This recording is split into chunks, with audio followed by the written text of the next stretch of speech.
Seja muito bem-vindo, seja muito bem-vinda a mais um Betincast, Diálogos do Cotidiano, o podcast do Jornal O Tempo Betim. O nosso encontro semanal, um bate-papo muito inspirador com pessoas interessantes e interessadas na nossa cidade, pessoas que fazem e ajudam a construir o DNA do nosso município na cultura, na política, no esporte, enfim, várias áreas. E hoje o papo é exclusivamente sobre teatro, sobre as artes dramáticas. E vamos conversar com um dos expoentes da dramaturgia na nossa cidade, eu diria até do estado de Minas Gerais. Um dos grandes nomes do teatro mineiro, premiado, reconhecido, com passagens em várias obras, em vários trabalhos, que vai bater um papo com a gente nesta terça-feira. Seja muito bem-vindo, Fernando Veríssimo. É um prazer ter você aqui com a gente. Eu que estou honrado de estar aqui. Você está com peça nova, né? A gente vai falar sobre peça nova, sobre apresentação, tudo isso, um pouquinho da sua carreira. Sim. É isso? Tô. Tem novidade pra gente? Novidade. Eu estreiei ano passado com a Scarlett, meu espetáculo solo, né? Meu segundo espetáculo solo, e esse com muita mais propriedade do que o outro, porque é uma peça que eu mesmo escrevi. E estou em cartaz, estamos aí. Cheia de camadas essa peça. Cheia de camadas. Mas antes da gente começar o nosso bate-papo, você já sabe que a gente tem que fazer aquela nossa abertura de sempre, que é falar de quem? Da nossa queridíssima caneca do Betincast. Essa aqui, essa não entra de licença, essa não entra de férias, está o tempo todo com a gente. E né, para você que está em casa e quer receber uma caneca dessa aqui, super exclusiva, só tem duas formas de ganhar. Ou ser um convidado, como é o caso do Fernando, ou participar da nossa promoção. E é simples, você vai baixar o nosso aplicativo do jornal O Tempo, tá? Só o jornal O Tempo. Você vai baixar o aplicativo na sua loja preferida, vai entrar lá, vai navegar no aplicativo, vai conhecer o aplicativo, lá tem a aba promoções e lá você faz o cadastro para a promoção da caneca do Betincast, que a gente sorteia de terça para quarta, ou seja, na quarta-feira cedo, 9 horas da manhã, vai estar lá o resultado do mesmo aplicativo e você resgata a sua caneca na sede do Tempo Betim, na Rua do Rosário 182, no bairro Angola. Ok? Horário comercial, super tranquilo. Foi sorteado, passa lá que a gente entrega a sua caneca. Beleza? E você, pode, além de participar do sorteio da caneca do Betincast, você também tem todas as outras promoções do Jornal O Tempo, tem teatro, tem cinema, tem uma porrada de coisa legal que você pode ir na faixa de graça, simplesmente sendo sorteado no nosso aplicativo, tá bom? Não esquece, baixa o aplicativo, se inscreve que tá tudo certo. É só contar com a sorte. Vamos pro nosso papo? Fernando, conta pra gente que danada de Scarlett que é essa, da onde que surgiu essa ideia? Faz uma breve sinopse da peça pra gente. Bom, Scarlett é a realização de um sonho, em primeiro lugar, porque eu tenho esse espetáculo na cabeça já tem mais de 10 anos. E eu queria montar, mas sabe aquela coisa quando você quer que seja especial? Sim. Então eu queria, vou montar. Então passou várias ideias na minha cabeça. Até eu dirigi sozinho, pensei em ter um outro ator em cena, uma atriz em cena, várias coisas, e essa ideia é sempre guardada, e eu sempre fazia. Eu não parava, nunca parei de fazer teatro, né?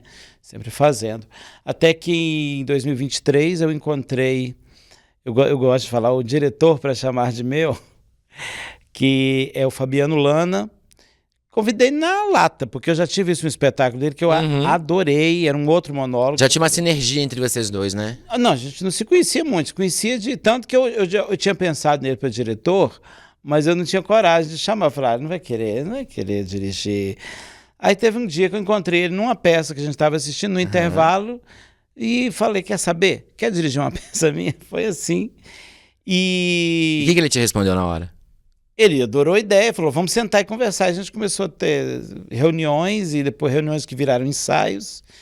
E a paquera virou namoro, paquera virou namoro, casamento, e aí foi. Eu escrevi o texto durante, é um processo que eu não estava acostumado, que ainda não estou, né? A gente ainda tem um longo caminho para...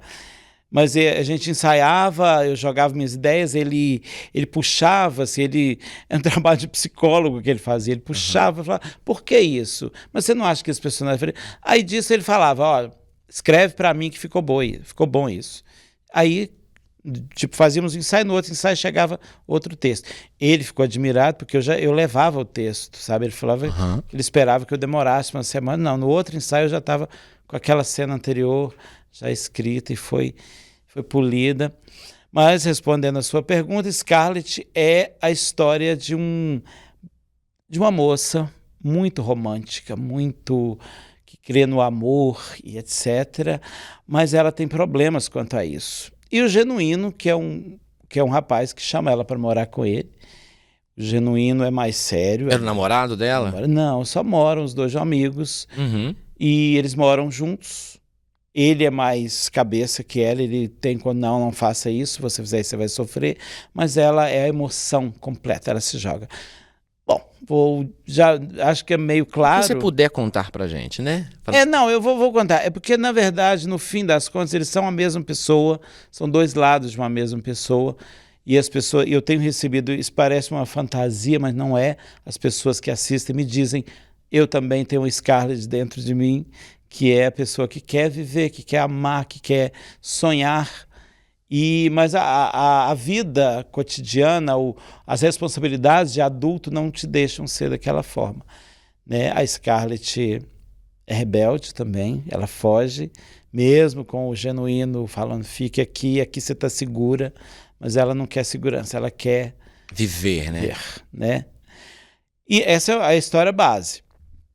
Tem um outro personagem que aparece depois, também a gente pode falar dele depois, que é um personagem mais intenso que os dois. É um misto dos dois, assim? Um meio termo? Não, é totalmente fora dos dois, mas que permeia, que atrapalha um pouco a vida dos dois, ou resolve a vida dos dois. Mas não é uma peça assim sobre romance, não. É uma peça sobre o sofrimento, sobre as agruras de pessoas que se jogam, que se entregam, pessoas inocentes como a Scarlett, mas que, na verdade, não há o que se criticar essas pessoas. São as pessoas que querem viver intensamente. E as pessoas que elas encontram pelo caminho que abusam dessa vontade. Hoje temos vários nomes para isso. Abuso emocional, dependência emocional, narcisismo, que é um tema central. Quando eu comecei a pensar na peça, não se falava muito nisso, mas durante os ensaios a gente foi vendo que a peça se trata muito sobre isso. Relacionamento tóxico, dependência emocional, né? E no meio disso tudo, a pergunta que eu gosto de lançar no espetáculo, e o amor? Ainda existe amor ou esses nomes substituíram o amor? A Scarlett, ela é uma dependente emocional e não simplesmente uma moça romântica que o Genuíno, ele protege a Scarlett ou ele prende a Scarlett? Ele prende para ela não fazer nada. Então ele é um abusador, sabe? Ou é um protetor? Ou é um protetor, sabe? Nunca se sabe. É uma linha tênue. Vai muito de quem está assistindo e o momento que a pessoa está para pegar essa mensagem e poder digerir. A Scarlett é, então, a emoção e o Genuíno, a razão. Isso, basicamente isso. Essa é a dualidade, eu acho que, da vida adulta. A vida adulta, né? É um pouco por esse caminho, assim, de trazer um pouco... É uma história, uma obra, né, livremente criada pela sua cabeça, pelas suas inspirações, mas também traz um pouco do que você tem visto da realidade, das relações atuais? Sim, e mais baseado nas minhas próprias experiências. Ah, é? Né? Baseado nas minhas próprias experiências. Tem um pouco de autobiografia ali, tem um pouquinho ali? Eu tava me inscrevendo no Festival de Curitiba, que Scarlett foi para Curitiba esse ano. Quero falar disso também. Sucesso. E lá eu vi uma das peças, estava com o gênero autoficção. Eu adorei isso. Eu falei, é isso, Scarlett é uma autoficção. Porque tem muita coisa criada. Eu não sei mais dizer, essa parte é verdade, essa parte é mentira, já misturou-se tudo. Mas são pedaços de histórias que eu falo, aquilo que aconteceu aquela vez eu vou pôr aqui. E coloco, aí eu pego, mas não está combinando. Então eu pego outra história e misturo naquela narrativa. Então é tudo verdade, mas nem tudo é verdade. Livremente inspirado na realidade, né? Livremente inspirado na realidade. E, sim, no processo de ensaio, onde a gente, né, coloca as questões todas na mesa, tem isso dos relacionamentos de hoje em dia. Sim, quando eu conversava com alguém sobre o que eu estava ensaiando, sempre a pessoa me trazia as vivências dela também. Eu falava, gente, olha, isso aí a pessoa viveu. Conecta com a história, né? E é sobre abuso emocional, sobre dependência emocional. Mas a minha É busca... a busca pela felicidade busca também, pela né? felicidade, basicamente, mas eu fico meio... Cara, tudo agora é depender. Será que... E o amor? Onde está o espaço do amor nessa história toda? Será que não tem nada ali que a gente possa chamar de amor, de paixão, sabe? De querer o outro, sabe? É difícil, porque todo mundo quer amar, mas aí, isso aí você está sofrendo um abuso. Ao mesmo tempo que é necessário as pessoas assistirem uma história assim para perceberem, olha, isso que eu estou vivendo não é bem Ou o que eu romance, vivi, não. né? É o que eu vivi. Às vezes a gente precisa ter esse espelhamento, olhar o outro vivendo aquela história pra gente se conectar. Falando, bom, isso faz sentido pra mim. É por isso que existe o teatro. Pra meu isso querido. que existe o teatro, a arte de uma forma geral. Me conta aqui uma coisa, você falou que essa peça foi uma ideia sua, você escreveu há 10 anos, há algum tempo atrás, começou, inspiração, pau, pegou e escreveu. É mais... não vou dizer tranquilo, mas é mais gostoso quando você escreve o texto, dirige e interpreta, ou para você como um ator de tamanha experiência, isso indifere. Um bom texto é um bom texto, indifere de quem escreveu. Um bom texto é um bom texto, com certeza. Para mim foi mais... Eu tenho... A minha felicidade com esse caso também vem disso. Eu tenho muita ideia na cabeça que são ótimas, e na hora que eu vou pôr no papel não sai nada. Aí eu desisto daquilo, aí eu começo a achar aquilo que é chato, assim, que na minha cabeça era lindo. E eu sou diretor também, então às vezes eu já penso em como a cena vai ficar, né? Então, aí eu falo, isso não vai ficar igual eu quero. Mas Scarlett, e é por isso que eu demorei tanto a escrever Scarlett, eu não queria pensar muito, que eu não queria que essa história ficasse chata. Com o encontro com o Fabiano Lana foi muito importante por isso. Ele é uma pessoa assim que ele sabe tirar isso da gente. Ele sabe. E eu escrevo alguma coisa assim, mas com essa profundidade não saía. Já tenho outra, igual a Irmã Cotinha, o texto é meu, mas é baseado em vivências da internet, piadas e... Da pandemia também, que ela eclodiu, né? Irmã Cotinha é uma história à parte. A gente fala isso mais pra frente também, vamos focar na Scarlett, que é a pauta dessa nossa primeira parte da nossa conversa. Eu queria entender um pouquinho como que se dá isso para o ator no monólogo, né? Você está num monólogo. Como que é a cabeça do ator quando ele está sozinho no palco? Eu acredito, de leigo, que quando você tem um colega, talvez seja mais tranquilo a troca, um processo assim de um esquecimento ou de alguma coisa que possa te atrapalhar. Eu acho que o monólogo seja mais pesado para o ator por ele estar sozinho ali. É uma impressão completamente desconecta da realidade ou faz sentido? Não, faz todo sentido. Porque Scarlett é um monólogo, né? É um monólogo. Faz todo sentido, porque quando você está... Exatamente o que você falou, quando você está com o ator, você tem uma segurança no olhar, até aquele nervosismo é compartilhado. É 50% quando você está com um ator só. Mas quando você está com vários, é um trabalho em equipe, é maravilhoso. O teatro tem essa coisa de conexão, primeiro com os colegas de cena, depois com a plateia, que uma coisa eu aprendi numa entrevista da Fernanda Torres, ela falando da Fernanda Montenegro, que ela fala assim, mamãe, apesar da idade, ela é igual uma criança quando ela está em cena, quando ela está no processo. Rejuvenesce, né? E isso é verdade, isso deixa a gente assim... Ela disse que a Fernanda Montenegro, quando a plateia está meio assim para baixo, que a plateia é um ponto decisivo também. A plateia pode derrubar um espetáculo. Porque, né, ela é soberana, né?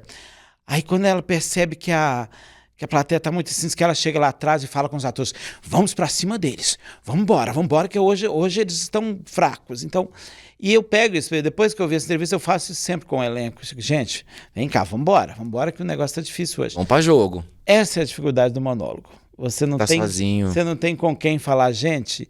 E às vezes também, por exemplo, quando eu tô indo entrar em cena e percebo que o ator tá meio... Eu falo assim, deixa eu entrar um tom acima para poder subir o espetáculo.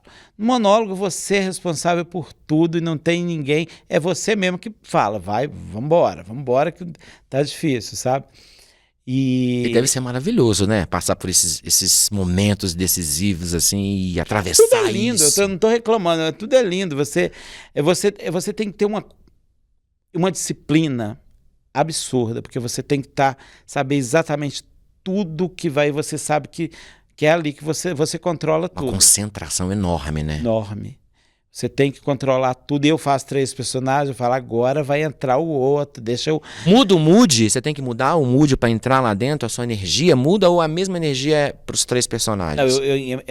Não muda completamente. E eu, graças a Deus, tenho recebido um feedback da plateia que fala, nossa, você muda completamente, o clima da peça muda quando você muda de personagem. Acho que a graça tá aí, né? E eu falo, graças a Deus, deu certo, porque a gente fica ali sem saber, né? O que eu falo, se tem outro ator, você pode...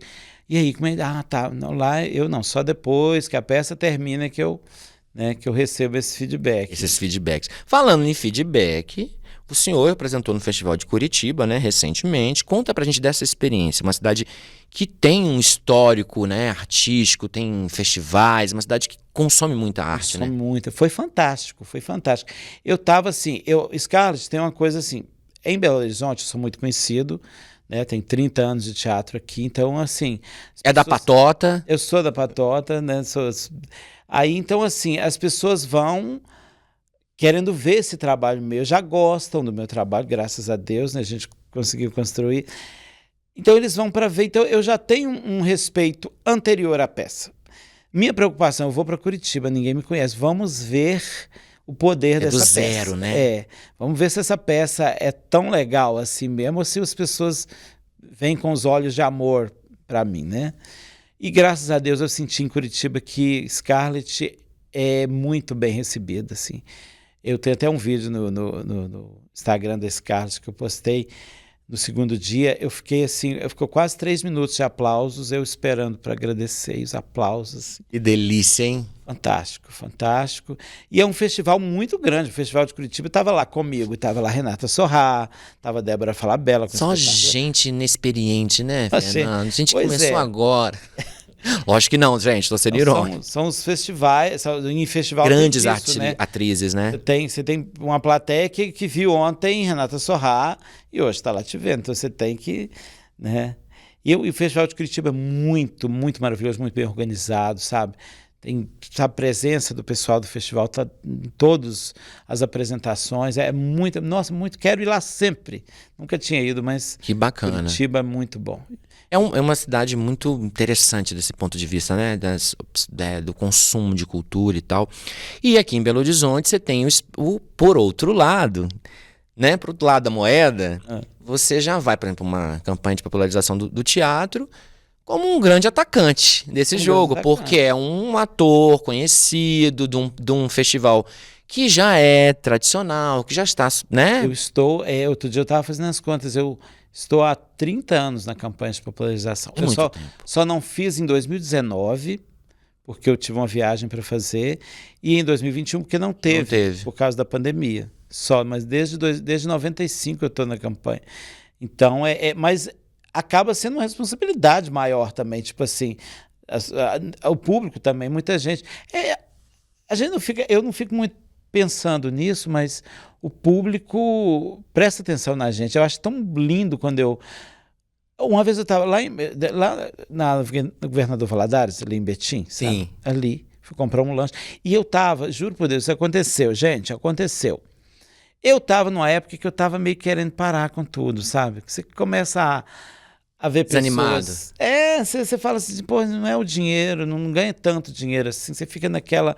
Eu estava numa crise financeira, então eu estava pensando, a gente podia parar com tudo e arrumar fazer um concurso. E fui comprar um lanche na padaria ali da Governador Valadares, com isso na cabeça. Aí estou lá comprando um lanche, aí um rapaz me olha e fala assim, você é o Fernando Veríssimo? Sou. Aí pensei, deve me conhecer daqui, né? Nossa, eu já vi tanto espetáculo seu, nossa, eu adoro o seu trabalho, não sei o quê. Que bacana. Você está apresentando por aqui? Eu falei, não, moro aqui. Você mora aqui em Betim? Moro. Nossa, que coisa interessante, eu também moro aqui, nunca imaginei que você morasse aqui. Falei, Deus, a pergunta que eu fiz a Deus... Já te deu a resposta, Deus né? me deu a resposta, continua. Entendeu? Nunca mais tive esses pensamentos. Vai na fé, né? Vai na fé. É porque eu acho que acontece também no jornalismo. Tem horas que a gente pensa, meu Deus, até quando eu vou aguentar? Mas a gente pensa, poxa, é maior do que isso tudo. Tem um propósito além disso, né? É maior. Então, assim, eu acho... É mais forte do que a nossa razão, não é isso? Mais forte que a nossa razão. E um feedback desse, se eu estou conversando com Deus amanhã toda, eu vou comprar meu lanchinho E um cara que eu nunca vi, fala que me conhece, que já viu vários trabalhos meus. Então a plateia também dá essa responsabilidade. Não é só porque eu sou conhecido no meio artístico, mas a plateia, quando eu vejo uns casos desses, me fazem pensar. A gente pensa que ninguém está prestando atenção no que você está fazendo, mas estão, entendeu? Por isso a gente deve fazer tudo com muita excelência. Muita atenção.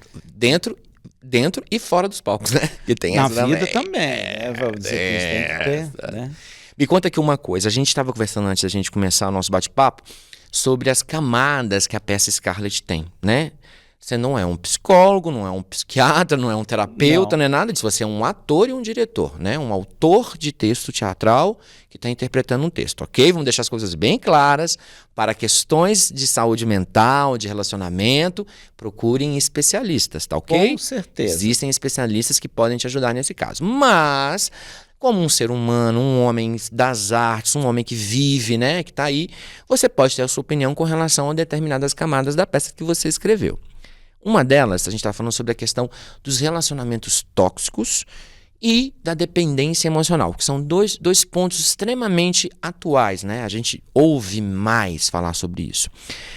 E devemos mais falar sobre isso. É por isso que estamos falando sobre isso agora, embora não sejamos especialistas no assunto. Não é psicólogo, mas às vezes a gente cai no Mas a gente vive e a gente também passa por questões. Quem nunca? Quem nunca? Me conta aqui uma coisa. Quando você começou a escrever a Scarlett, ou no processo de escrita da peça, que eu sei que não deve ter sido numa tacada só, é um processo de construção, você pensava nisso, vou falar sobre isso, uma coisa que de repente, quando você viu a peça, já tinha essa energia? Ou foi uma coisa premeditada mesmo? Não foi premeditado. Eu queria contar essa história baseada em uma das histórias que aconteceu comigo há uns 10, 12 anos atrás. A partir dessa história, eu quis contá-la, né? Contá-la adaptada, do que eu te falei. Não dá para levar ao pé da letra tudo que está ali, porque a gente tem que, por ser um espetáculo de teatro, a gente tem que apimentar mais ou deixar mais sofrido, entendeu? Mas então foi baseado numa coisa que aconteceu comigo. Eu não chamava isso de relacionamento tóxico, mas no processo eu fui descobrindo. Isso foi um relacionamento seu, que você viveu? Meu, que eu vivi. Que te provocou a isso? Que me provocou e que dentro disso a gente foi concluindo. Isso era totalmente tóxico. Esse fato aqui que eu contava tudo.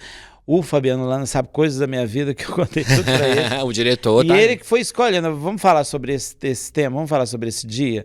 E aí a gente ensaiando e eu escrevendo. Então, assim, fomos concluindo que isso era sobre um relacionamento tóxico, entendeu? E algumas atitudes assim que eu tomei, falei assim, isso é um sintoma de dependência emocional. Mas aí quem cria essa dependência, sabe? Essa é uma das coisas que fica na pergunta no ar. Não concluí nada disso no espetáculo. Quem cria? Quem que dá... porque você ouve muitas pessoas falando, você atrai esse tipo de pessoa. Eu ouvi muito isso. Pois é, mas às vezes, aí, por exemplo, é uma coisa que é minha, nem lembro se está na peça, tá não. Uma coisa que é minha, eu falo, poxa, eu vou mudar, eu sou uma pessoa boa, eu gosto de agradar as pessoas. Você não deve querer agradar as pessoas? Quero. E essa pessoa que abusa do meu jeito de ser, essa pessoa que tem que mudar. Poxa. O errado... Aí eu vou me tornar uma pessoa ruim porque o mundo tá ruim? Não. As pessoas tendem também muito a falar sobre essa questão do demonstrar atenção, demonstrar afeto, como algo que causa uma forma de afastar a pessoa, né? Você começa a demonstrar interesse na pessoa, um carinho, uma atenção, um cuidado maior, e a pessoa, o famoso emocionado. Fulano tá emocionado, eu vou... É uma coisa muito louca isso, a gente ficar imaginando, né? Muito louco, né? Onde nós estamos caminhando, né? Onde nós estamos caminhando? Não pode mais demonstrar afeto, você tem que... Não, ser romantismo tá extremamente cafona, né? O romantismo é o que eu estava falando, se transformou na palavra dependência emocional. Poxa...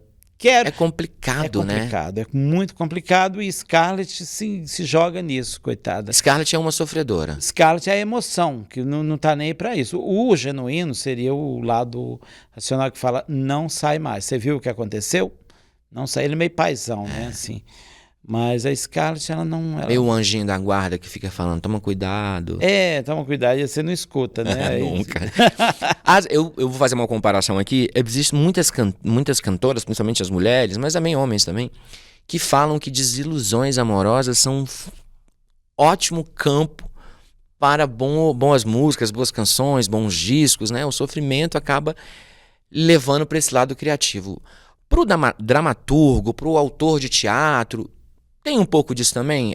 O sofrimento da vida, pessoa física, influencia na construção do texto? Você, por exemplo, você pode dar uma peça? Com certeza.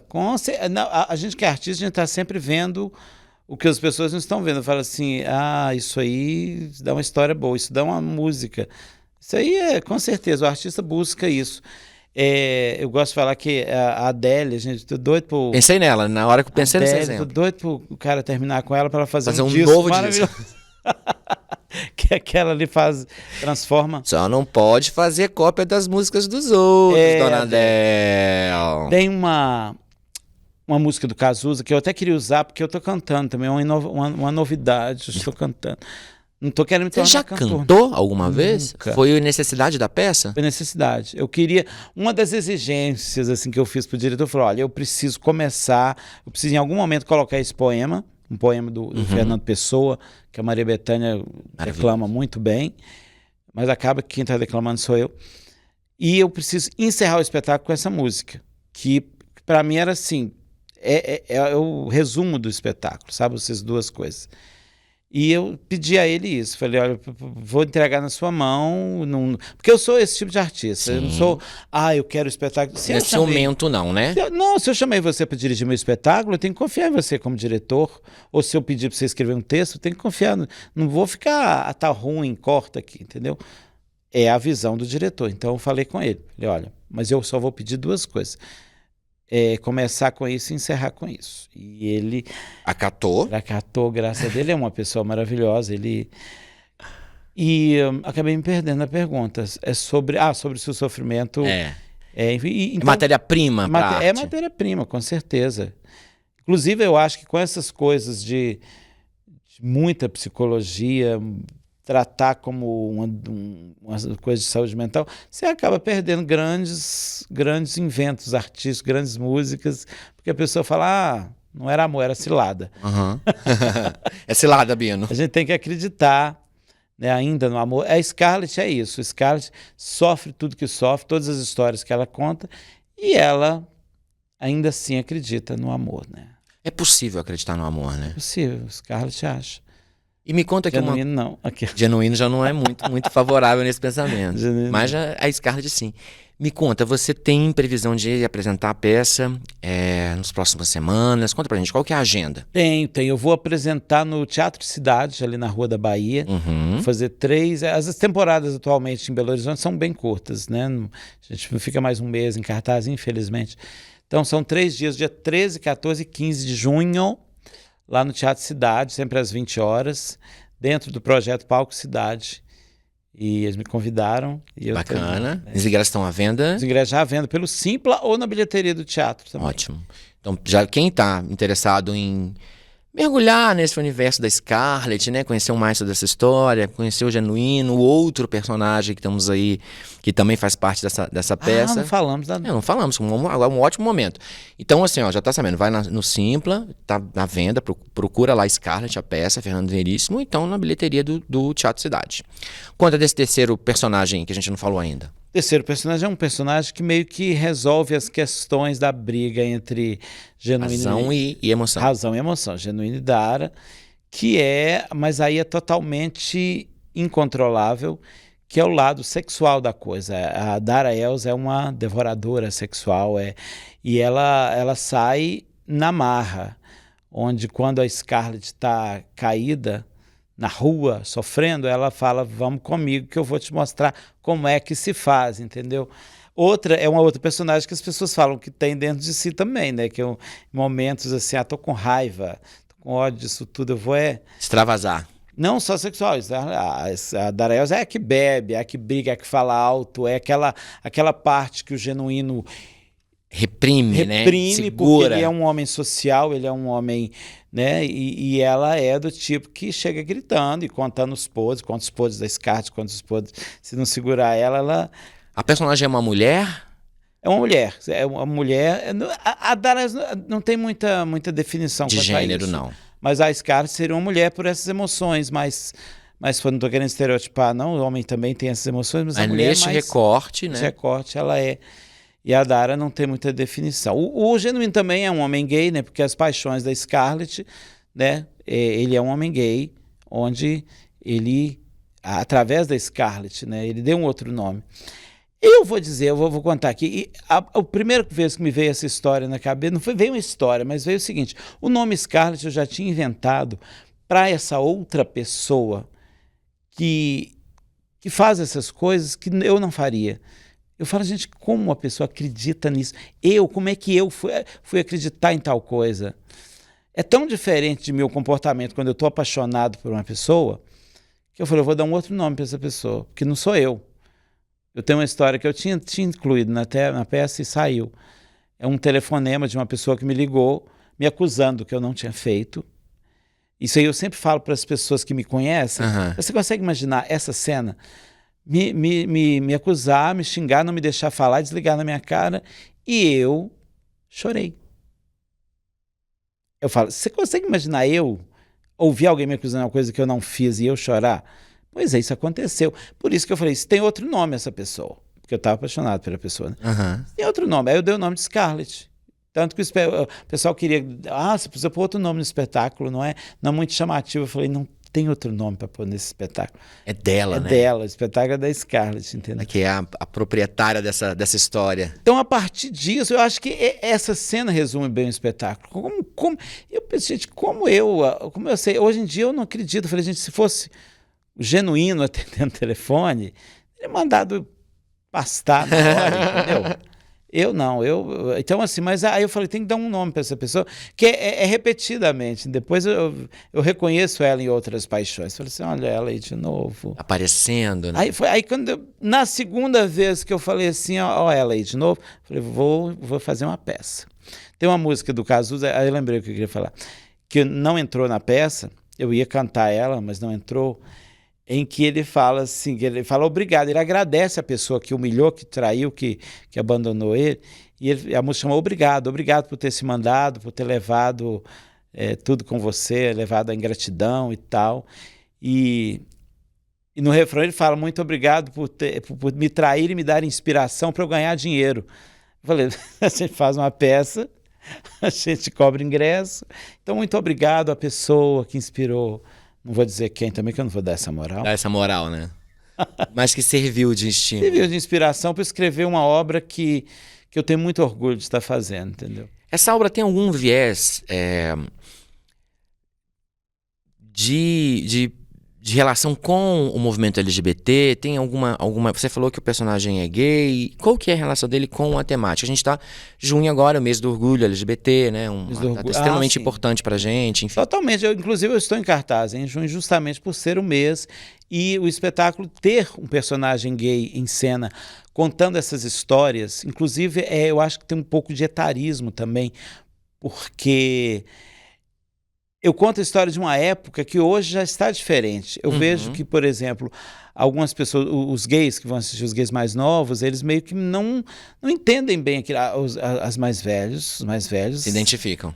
Me abraçam e falam, meu Deus, a minha vida eu vi ali, entendeu? Os mais novos não, porque mudou muita coisa. Então, e eu acho essa comportamental, né? Você fala. E eu acho essa falta de identificação das pessoas mais novas, dos gays mais novos principalmente, eu acho meio, poxa, não se deve ter. Há uma história de preconceito que as pessoas da minha idade enfrentaram que precisam ser reconhecidas, entendeu? Por isso, eu acho que tem totalmente, mesmo sendo uma coisa mais ampla, porque essa coisa de amor tóxico, de dependência emocional, tá todo mundo. Todo mundo. Né?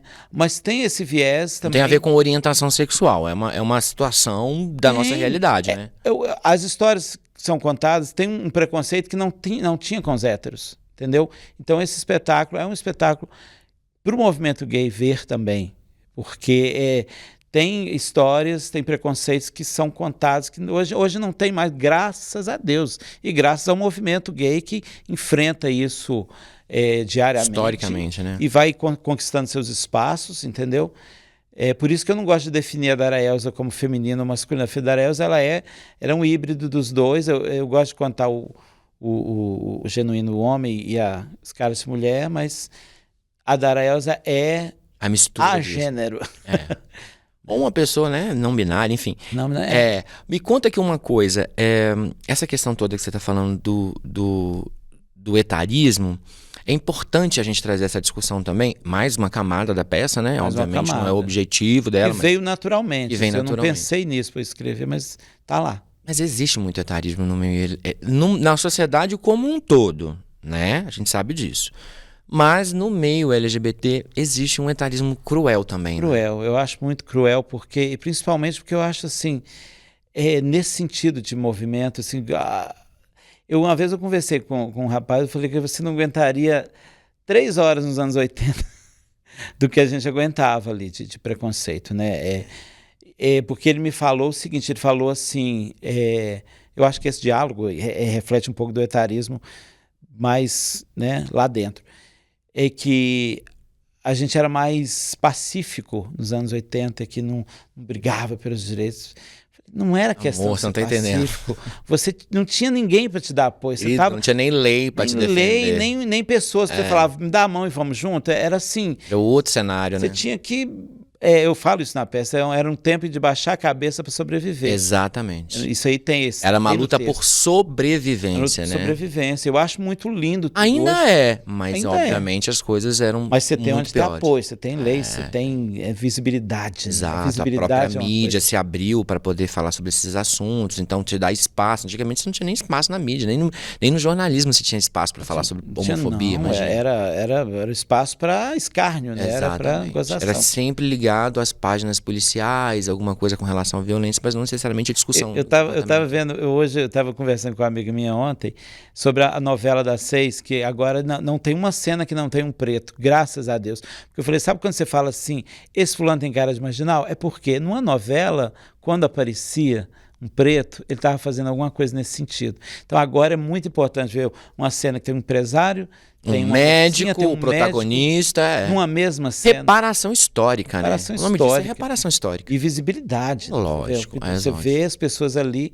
E assim, talvez a geração mais velha pode sentir um pouco, mas as novas gerações vão Acha natural, estar né? vendo isso. É. Então, visibilidade é importantíssimo. É entendendo que a gente vive num país que a maior parte da população é de pessoas pretas ou afrodescendentes, assim. Meu Deus! E suas variáveis, né?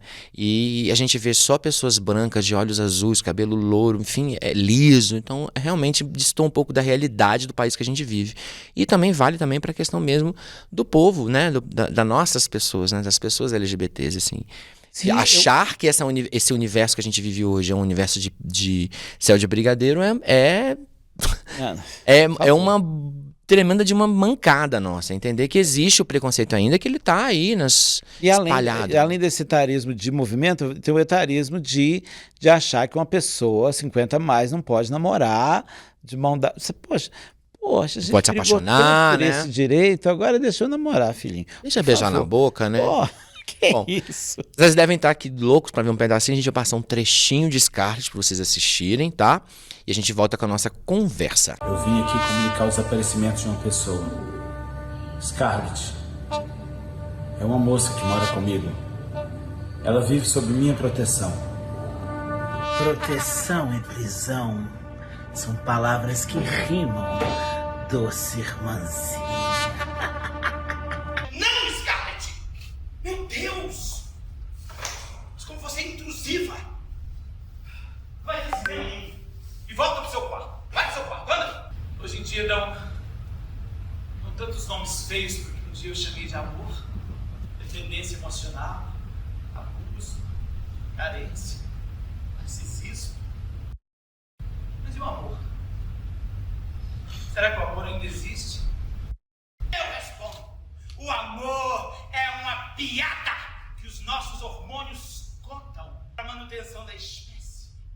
Mas o ser humano, cheio de deboche para se vingar, inventou o sexo anal. Acha que a sua indiferença vai acabar comigo? Eu sou meu amigo, ai, eu sou o pai. Você me presta, ninguém é seu amigo. A solidão vai ser o seu castigo. A solidão vai ser o seu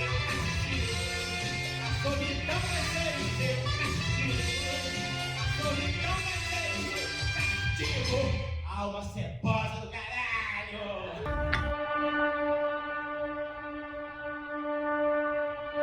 Fernando, a gente acabou de ver um trechinho de Scarlett, né? E eu quero que você fale um pouquinho sobre o Fernando, o artista Fernando.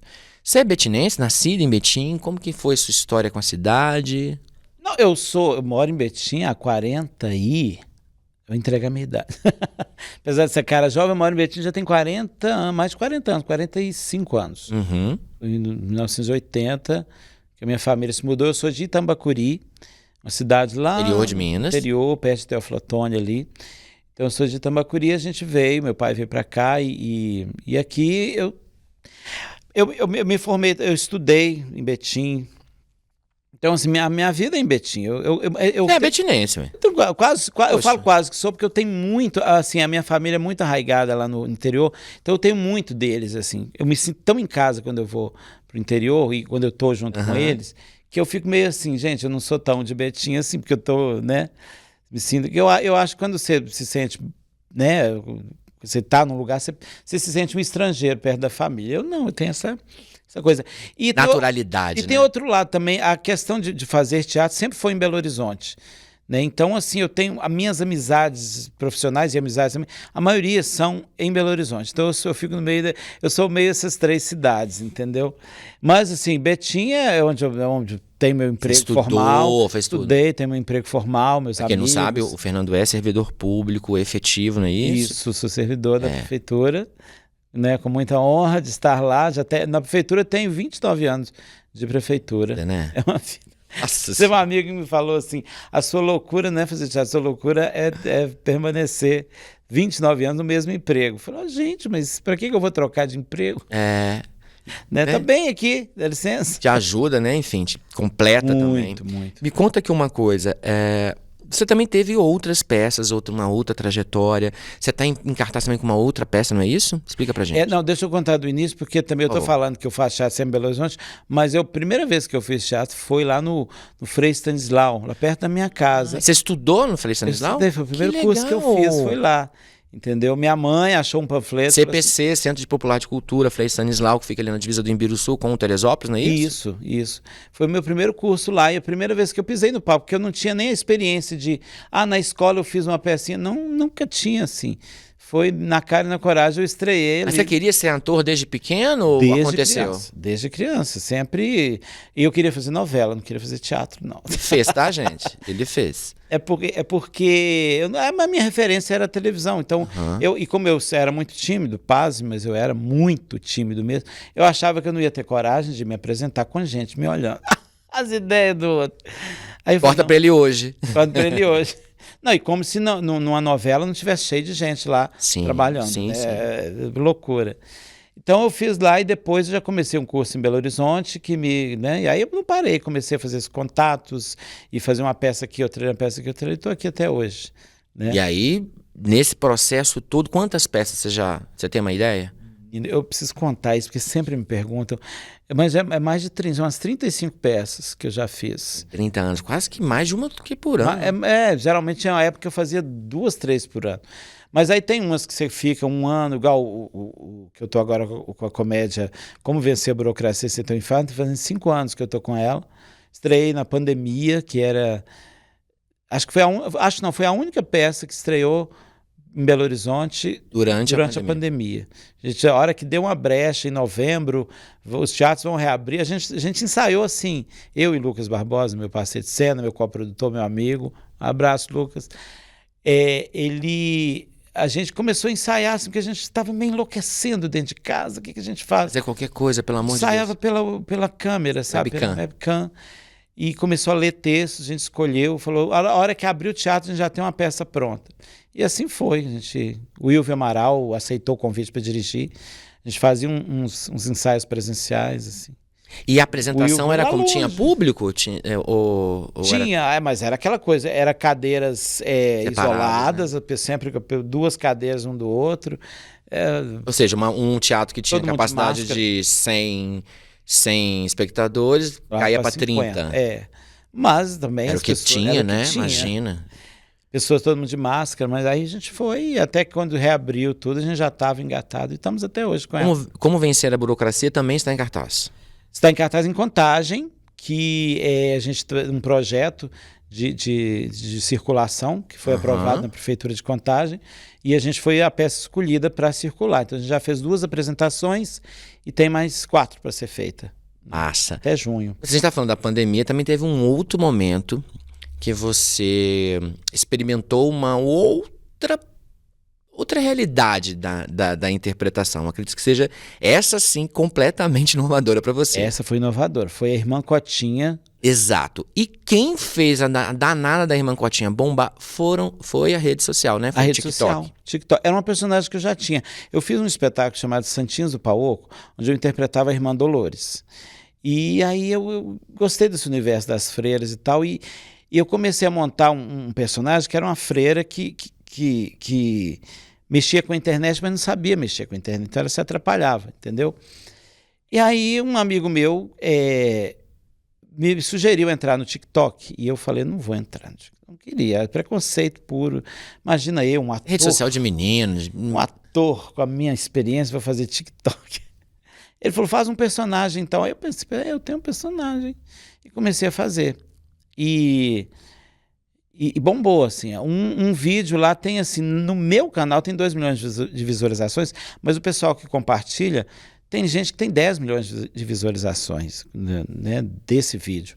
E aí o meu canal cresceu, aí eu comecei a experimentar a internet como eu nunca tinha pensado. Em meio à pandemia, tá, gente? Isso é durante a pandemia. Todo mundo preso dentro de casa, a gente tinha que fazer alguma coisa, o artista tinha que fazer alguma coisa. Botar essa criatividade para jogo, né? E aí eu comecei a fazer live, interagia com a maioria do público adolescente, assim, eu aprendi muito, que eu não tinha muita vivência de internet, saber o que é isso, como que foi, nem live eu sabia o que era isso. A galera mandava pergunta para você? Pergunta, não, cada pergunta cabulosa que eles faziam para a irmã, porque eu era uma freirinha bobinha, né? Porque o mote dela é esse, é não saber o que é aquilo lá de mexer com a internet. Então e a personagem estava conhecendo a internet naquele momento. E se confundiu comigo também. Eu tava esse lado de fazer claro. vídeo, né, formatos de vídeo e tal. E foi uma experiência muito enriquecedora. Eu não pensei assim, esse é o futuro do teatro, porque o teatro é teatro. Ficava meio nervoso que a pessoa falava assim, o teatro online, porque não existe. Teatro é essa energia. Tete a tete. Onde o público, você sente a energia do público, se devolve. Ali, vamos dar outro nome, que é uma experiência... Legal, mas não é isso. Um outro não, mas não é teatro online, não existe. E eu falava isso, eu encarava as pessoas que estavam naquela época, falando, não, a partir de agora é isso. Não vai. Assim que reabrir, o teatro volta e fica cada um no seu lugar. E assim foi, né? Vamos dar um nome para isso. E assim foi. E aí eu levei a Irmã Cotinha para o teatro, entendeu? Eu falei, não, a Irmã Cotinha tem que ir para o teatro. E é um texto que eu escrevi baseado nessas vivências, nas perguntas que eles me faziam, porque eu era forçado a ter uma resposta para aquilo, que eu nunca imaginei. Que pergunta capciosa é essa? Tipo, não capciosa, mas tipo assim, por que você virou freira? Perguntava para a Irmã Cotinha. Eu tinha que responder isso. Nessa resposta, uma personagem foi sendo criada, muito bem embasada. Por que ela fez? Porque ela já foi noiva, não foi abandonada no altar, e aquilo virou uma história. Então, o público na rede social ajudou a construir a Irmã Cotinha? Com certeza, isso aí foi... Que legal isso. Das perguntas que eles me faziam, eu fui escrevendo e o personagem foi criando. Porque não era um personagem muito embasado, não. Era uma freirinha que falava besteira e tal. Mas aí eu fui criando essa história para ela, onde... A partir da relação dela com o próprio público dela, né? Aí eu escrevi. Quando eu sentei para escrever, aí foi assim, acho que em 3 dias eu escrevi o texto da Irmã Cotinha. Tem uma história mais interessante ainda. Teve um concurso de cenas online. Aí o Lucas Barbosa me mandou mensagem assim, faz inscrição para aquele concurso. Eu falei, não vou fazer, faz que você tem aquela personagem. Aí eu fiz. Que era um concurso mais assim para peças mais rebuscadas, mais densas, né? Mais densas. Eu falei, como é que é a minha comédia... Chegar com essa mulher louca. Passei. Você acredita? Aí o que eu escrevi... Aí como eu passei, eu tive que escrever um texto. Eu tinha mandado a sinopse. Eu tive que escrever, aí eu escrevi... Uma cena? Uma cena que durou... Aí esse foi interessante. Quando eu fui ler, eu tinha escrito 15 páginas de texto. Falei, gente, se eu escrever mais umas 20 páginas, eu tenho uma peça. E aí eu fiz mais 20 páginas e transformei, adaptei algumas coisas, Aham. e transformei na peça Irmã Cotinha, Missionária da Alegria. Fantástico, essa é uma experiência que eu adoro contar, porque, sabe, na Diferentona internet, demais, né? nasceu na internet e... Nasceu por causa da pandemia. Por causa da pandemia. Na internet, Na internet. com a participação das pessoas que As pessoas seguiam, né? E isso é maravilhoso, isso é um único na minha vida. Uma Eu história espero muito viver legal mais, mesmo. né? E ela, por enquanto, a Irmã Cotinha tá quietinha lá no A rede convento social, dela, lá no quietinha. convento, de lá. vez em quando ela posta um videozinho. É, né? ela tá em outros rolês agora, Outros mas quem rolês. sabe mais pra frente ela pode voltar aí, né? Sim, por que eu parei com a Irmã Cotinha? Porque é muito, a peça é muito, ficou datada. Ela conta a história de quando a Irmã Cotinha estava presa no convento. Então, muitas piadas, muitas histórias são da época da Tem a ver pandemia. com aquele contexto, né? E hoje, graças a Deus, a gente nem acha graça mais, entendeu? Quer esquecer, né? A gente quer esquecer. Mas o personagem está lá, eu posso escrever outra peça com ela a qualquer Sim, momento. né? E ela, como tem já esse viés, assim, de coprodução com o próprio público, quem sabe, né? Mais Tem um pra amigo frente. meu que vive falando, me põe lá, cria um personagem para mim, a gente vai fazer. Vamos fazer, um dia a gente É faz. legal mesmo. Agora, tem uma pergunta que a gente já falou, né? Sobre você falou que seu sonho quando criança, acho que com a grande maioria dos atores, né? Não vou dizer todos, mas uma boa parcela deles, influenciado pelo poder da televisão, que ainda assim, gente, tem o seu lugar ao sol, tem a sua importância, se comunica, chega em diria em todas as casas, enfim. E você teve essa experiência na novela Tititi, de Sim. uns anos atrás, né? Se eu não me engano, era a Isis Valverde que era a protagonista, né? Valverde. Você contracenava com ela. Tracinei com ela e com o. Acho que é o nome dele agora. Enfim. Mas era o núcleo dela, a personagem era de Belo Horizonte e tal.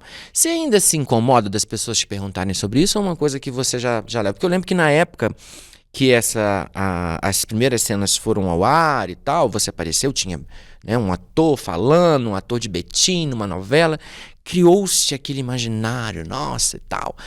E você conduziu a sua carreira, continuou focando no teatro. Te incomodou em algum momento quando as pessoas ficavam só repetindo essa questão da novela? Não, na época foi muito bom para mim e tal. Eu também criei essa expectativa de vir para a televisão, mas morando aqui é meio complicado, muito complicado. Dificulta, né? Porque você tem que estar lá, né? Você tem que estar lá, você tem que fazer igual eu fiz os meus contatos para o teatro que eu consegui. Tem que estar lá fazendo seus contatos. Não é uma coisa que acontece e pronto, você chegou lá. Não. Conhecer a gente, tem que conhecer diretor de elenco, né? E eu, assim, eu tirei uma licença de 1 ano do meu emprego, né, da prefeitura, e fui tentar isso lá. Nesse 1 ano eu vi que eu vi que ia demorar mais, eu falei, não, eu vou voltar. Dinheiro acabou também. Isso foi em que ano, você lembra? Foi 2010. Voltei e continuei com teatro aqui e tal, mas aí já com contatos lá, entendeu? Sim. Volta e meia eu vou lá, porque você tem que renovar porque a aparência muda, né? E eles, principalmente a aparência. Precisa de um ator para interpretar esse personagem, então eles vão... você tem que renovar seu cadastro lá sempre. Seu carâmetro, né? Renovei umas 3 vezes já, tem que ir lá de novo, inclusive. Mas nesse período também o poder da televisão, que ainda existe, foi diminuindo o sentido de... Vou dar o exemplo da Irmã Cotinha, conseguiu 500 mil seguidores na rede social, eu dentro do meu quarto. E essa é a realidade de muitos hoje, tem gente ganhando muito dinheiro, né? Então isso alivia um pouco aquela angústia de eu não estar lá, de eu tenho que ir para a Globo, eu tenho que ir para o Record. As pessoas me conhecerem. Pessoas né? me conhecerem. Diminui um pouco isso. Eu posso me divulgar pela rede social, entendeu? Não que eu tenha desistido, viu, Globo? Não desisti, não pode me chamar. Mas assim, eu acho que aquela angústia que a gente tinha de eu estou perdendo meu tempo aqui, morando aqui, acho que isso diminuiu. A nova geração, então, eles nem sabem como era angustiante para a gente ter que ir lá e fazer teste, etc. O impacto que também era estar numa novela. E outra né? coisa, teste hoje em dia é todo online, não tem essa coisa, vem cá fazer um teste. Você faz o seu self-tape e manda, eles te mandam o texto, você faz o texto para comercial, para tudo é self-tape hoje. Eu vi isso eu até falei com o Lucas, né? O Lucas faz muito self-tape, ele faz, inclusive fazendo muito comercial. Falava, Lucas, eu acho que isso veio para ficar, esse negócio de self-tape. E eu achava tão complicado mexer com aquilo, você tem que pôr a câmera, tem que comprar aquele tripé. Mas graças a Deus... Preocupar com a iluminação, preocupar com áudio, preocupar com tudo, né? Não, mas graças à relação que eu tinha com o Lucas, que ele é muito esperto para essas coisas, e a gente ficou muito amigo durante a pandemia. A pessoa que eu mais conversei na pandemia, a única pessoa que eu visitei na pandemia, a gente ensaiou uma peça. Então, assim, esse convívio me fez tirar, porque eu ainda vejo gente da minha geração com essa mesma preguiça que eu tinha de self-tape, que eu tinha em 2020. Ainda vejo, eu falo, não tenha. Não tem, a self-tape veio para ficar. E eu intuí isso já na pandemia. Eu falei, e democratiza também, né? Democratiza. Porque o cara que tá lá no Acre, que tá no Nordeste, tá no Sul, ele consegue participar dos processos. Sim, também, o que acontece aqui, eu já fiz vários testes para filme, que vai ser rodado em Rondônia, que vai ser rodado em São Paulo. Já passei em um, mas cometi um equívoco tão grande. Pode contar? Você quer saber? Isso é engraçado. O cara ia ser motorista de táxi, né? E é uma cena que o ator ia fazer, o ator principal do filme ia fazer, eu ia conduzi-lo. Mas eu não tenho carteira de motorista. Não dirige eu sei nada. dirigir, eu já fiz aula de direção, fiz mas não prova, tem a carteira. mas não consegui tirar a carteira. E aí o diretor me ligou, ou seja, o negócio estava certo. A mulher, a produtora, que é para experimentar o figurino, marcou a data de experimentar o figurino, e tal. Aí quando o diretor me ligou, falou tudo, que tinha adorado meu teste, aí eu falei, olha, você vai ser onde? Você vai dirigir no centro de São Paulo? Porque eu já estava até em contato com uma amiga minha, que já é professora de autoescola, para ela me dar umas aulas, né? Para eu poder fazer, para não ficar só fingindo. Aí eu dei a bobeira de falar assim, que vai ser onde? Eles vão dirigir onde? No centro de São Paulo, porque o meu medo era eles me pôr no centro de São Paulo dirigindo. Né? Aí não tem aula, né? Da pessoa inexperiente. Aí eu falei, o diretor, você não tem carteira? Aí eu falei, não, mas eu sei dirigir, imagina. Não, eu vou ver aqui, eu vou ver e te falo, aquele famoso vou ver e te falo. Vou ver e te falo, pode saber. E nunca mais me ligou. É porque provavelmente ele deve ter essa etapa, né? Poderia ter essa etapa de algum momento, falou assim, você tem carteira? Pois é, ninguém me perguntou e eu tava tranquilo. E uma coisa deveria ter sido antes, né? Mas acontece, né? Essas questões todas acontecem. Bom, pra gente caminhar pra nossa reta final, né? Porque a gente tem um prazo de 1 hora pra conversar, não é? Gostaria de ficar a tarde toda pra gente bater esse papo. Mas eu queria que você falasse um pouquinho quais são as suas expectativas, assim, pra frente, né? Você tá com peça, cheio de ideia. E o que você espera mesmo do teatro na nossa cidade, das artes? O que você espera para Betim neste campo? Bom, atualmente eu ando me inscrevendo em todos os festivais de teatro que eu vejo pela frente com Scarlett, né? Que é uma peça bem, como é que fala? Possível de ser aprovada. Sim. Em lei de incentivo também. Que o meu plano com o Scarlett era esse. Eu não entrei em lei de incentivo, produzi tudo por conta própria, porque eu pensei, eu vou ter uma peça em mãos, aí eu começo a circular com elas. Eu espero passar em todos, que é a expectativa, eu espero passar em todos, circular o Brasil, né, com a peça, né, e Como Vencer a Burocracia também, eu estou com ela, e eu e o Lucas, a gente pretende montar outra peça, outra comédia juntos, né? Que a gente tem uma... Deu química. Deu química, o pessoal elogia muito, a gente tem que monetizar isso, essa química, e fazer outras peças. E para Betim, olha, eu quero muito apresentar em Betim Scarlett, né? Eu já apresentei aqui o Como Vencer a Burocracia, foi um sucesso, o pessoal adora. E eu quero apresentar Scarlett aqui, quero apresentar no teatro, inclusive o grande teatro municipal. Não sei, parece que está em reforma, né? Já tem reforma. Pois é, espero que termine essa reforma logo. Assim que possível, né? Porque eu acho importante você ter esse ponto de referência. Tem outros espaços, a cidade tem, mas eu acho que é pouco. Quando se fala assim... Você descentralizar? Descentralizar, porque às vezes você tem que circular com o espetáculo na cidade, você encontra dificuldade em achar espaços adequados. As pessoas têm que parar muito com isso. Eu tenho umas cadeiras, não é só teatro, não é só isso, gente. Tem que ter um espaço para iluminação, porque a gente faz um espetáculo bonito, uma luz e tal. Então, você quer mostrar essa beleza para as pessoas, entendeu? Né? O acabamento, o cuidado. Né? Então, quando fala de descentralizar, o poder público ter esse cuidado de equipar os espaços, que alguns já têm, né, para que a gente possa levar essa beleza, porque às vezes você apresenta de modo, o pessoal não gosta do espetáculo, mas é porque não viu ele como ele foi pensado, né? É por isso que eu falei de apresentar no teatro, acho que vai ficar lindo lá no teatro, mas se não tem jeito, a gente apresenta nos outros espaços que tem e a gente faz ficar bonito também, né? Então, assim, quero apresentar em Betim, quero que, né, agora estamos com uma nova gestão e que, né, pense sempre na cultura. A cultura de um lugar é a que faz, né? Eu faço, igual eu falei, eu faço mais teatro em Belo Horizonte, mas não é porque eu quis, é porque eu não... Circunstâncias, 30 anos né? atrás não tinha como fazer teatro só em Betim, ou em Betim, você crescer em Betim. E eu conheço muitos da minha geração que fazem teatro, que conseguiram fazer porque migraram para Belo Horizonte ou outras cidades. Vamos parar com isso. Tem jeito de fazer teatro em Betim. Talentos Demais. pessoas, grandes atores, grandes músicos em Betim. E é disso que eu falo. Não vamos perder esses talentos para outros lugares e tal. Entendeu? E abram mais espaços para a cultura na nossa cidade, mais palcos, descentralizando, chegando nas comunidades, né? É isso que a gente sonha, é isso que a gente espera. E a nossa Tem uma torcida saudade da Feira da Paz, que você não tem ideia. Enfim. Fernando, muito obrigado pela sua Obrigado participação, você. ter vindo aqui conversar com a gente. Muita sorte, muita merda pra você. Pra quem não sabe, merda é coisa boa no teatro. Merda. Você sabe uma história da merda? Como é que- Sim, na Dos França, cavalos? não é? Dos cavalos? Acho que você Demais, eu acho maravilhosa. Pra quem não sabe, né? Na França, não sei de que século, quando os teatros não tinha carro, né? Então as pessoas iam de carruagem ou de próprio cavalo.